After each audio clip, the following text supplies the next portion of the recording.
टुनटुनी अपने पिता के साथ एक जंगल में रहती थी। उसकी माँ को गुजरे हुए 2 साल हो चुके थे।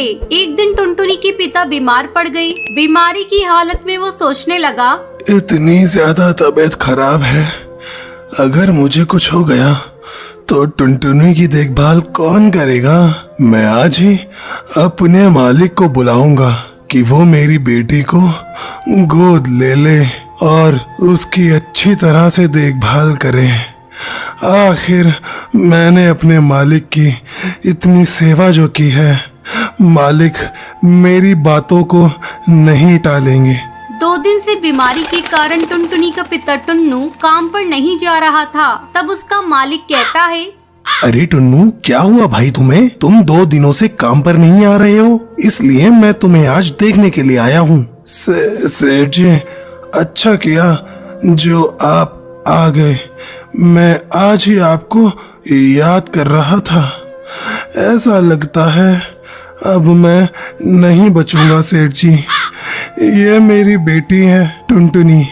मैं चाहता था आप इसकी देखभाल करें। ठीक है टुन्नू, मैं अपनी पत्नी से पूछकर तुम्हें बताऊंगा। घर जाकर कड़कनाथ अपनी पत्नी सुंदरी कौवी को ये बात बताता है। सुंदरी कौवी, मेरे कारखाने में एक पक्षी काम करता है। आजकल वो बहुत बीमार है। वह चाहता है कि मैं उसकी बेटी को गोद ले लूं। क्या तुम उसके लिए राजी हो? अरे कड़कनाथ, क्या बात करते हो जी? हमारा तो खुद ही एक बेटा है कालू, और मैं वर्कर की बेटी को क्यों गोद लूं? ऊपर से उसके पढ़ाई का खर्चा, फिर उसकी शादी की चिंता। मुझे तो ये ठीक नहीं लग रहा है। अरे सुंदरी कौवी, तुम जरा दिमाग से सोचो। वो पक्षी जो कुछ ही दिन का मेहमान है, मैं इतना पागल थोड़ी ना हूँ कि मैं एक मजदूर की बेटी को गोद लेकर अपनी बेटी बना लूं। मैंने तो सोचा कि तुम्हें एक मुफ्त की नौकरानी मिल जाएगी। ये तो बिल्कुल पते की बात कही है आपने। अब कड़कनाथ टुनटुनी को लेने जाता है। अपने पिता से अलग होते समय टुनटुनी फूट फूट कर रोती है।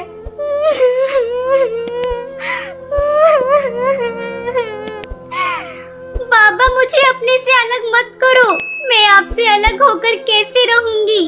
बाबा, मैं आपको छोड़कर कहीं नहीं जाऊंगी। जा मेरी बच्ची, इसी में तेरी भलाई है। कड़कनाथ टुनटुनी को घर लाता है। घर आकर कड़कनाथ अपने काम में बिजी हो जाता है और सुंदरी कौवी टुनटुनी से मीठी मीठी बातें करने लगती है। टुनटुनी, तू कुछ खाएगी? नहीं माँ, मुझे भूख नहीं है। अरे सुन टुनटुनी, मैं तेरी कोई माँ नहीं हूँ। तू मुझे मेम साहब कहा कर। चल अब जा जाकर रसोई में सो जा। अगली सुबह सुंदरी कौवी टुनटुनी के पास जाती है।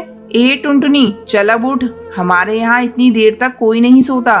मैम साहब, रात में मुझे नींद नहीं आई। वो मुझे अकेले सोने की आदत नहीं है। तुझे तो अब सोना पड़ेगा। तू अकेले सोने की आदत डाल ले। चल अब झटपट उठकर मेरे साथ काम में हाथ बटा।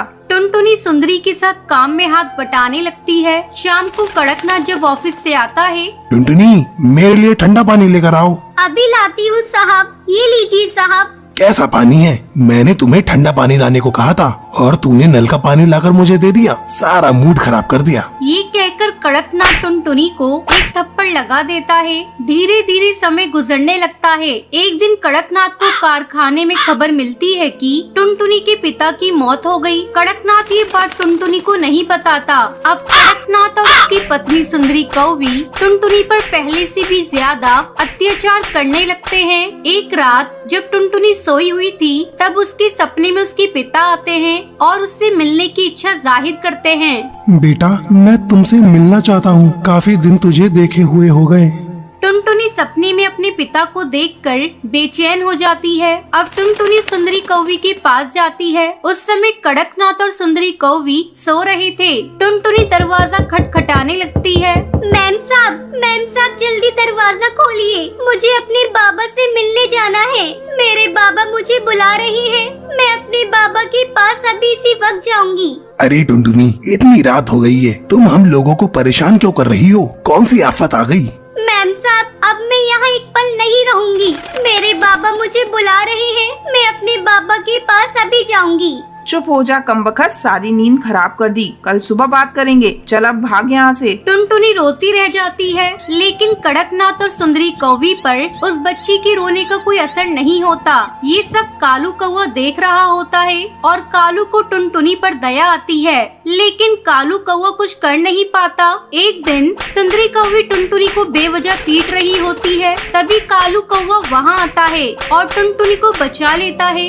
माँ, आप में जरा सी भी दया नहीं है? कोई इस तरह किसी को मारता है क्या? अब टुनटुनी यहाँ नहीं रहेगी, मैं कल ही इसे इसके बाबा के यहाँ छोड़ कर आता हूँ। अगले दिन कालू कौवा टुनटुनी को उसके बाबा से मिलाने ले जाता है। वहाँ जाकर टुनटुनी को पता चलता है कि उसके बाबा अब इस दुनिया में नहीं रहे। ये सुनकर टुनटुनी बहुत रोती है। तभी कालू कौवा टुनटुनी से कहता है, टुनटुनी, अब तो तुम्हारे बाबा भी चल बसे और मेरे घर तुम ठीक से रह नहीं पाओगी। मेरी माँ तुमको चैन से रहने नहीं देगी। तुम अब अकेली हो। तुम बुरा न मानो तो मुझसे शादी करोगी? टुनटुनी को कालू कौवे की बात सुनकर अच्छा लगता है और टुनटुनी इसको शादी के लिए हाँ कर देती है। फिर वो दोनों एक साथ खुशी खुशी रहते हैं।